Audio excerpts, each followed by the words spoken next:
आलेल्या क्लायंटला जेवढी सर्व्हिस पाहिजे तेवढंच जर देत असेल तर आपण मोठे कधीही होणार नाही.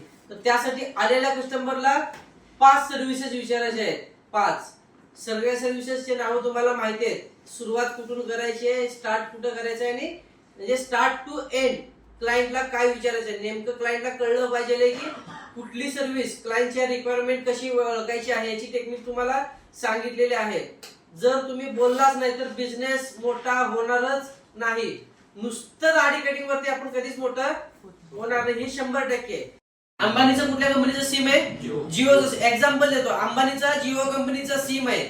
पण अंबानीचा जो सिम वापरतो तो शेतकरीही आहे, ओके नाही, तो बिझनेसमॅनही आहे, तो कुठेतरी जॉब करणारी व्यक्ती आहे.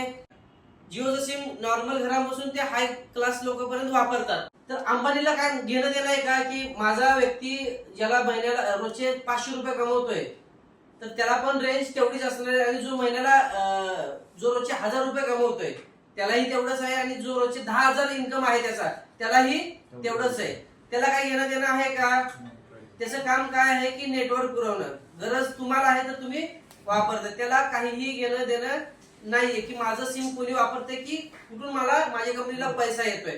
तसं आपल्या फील्ड मध्ये प्रत्येक कस्टमरला आपण बोललं तरच आपला बिझनेस वाढतोय. आपण कुठल्याही कस्टमरला जज करायचं नाही की हा करल का न करल.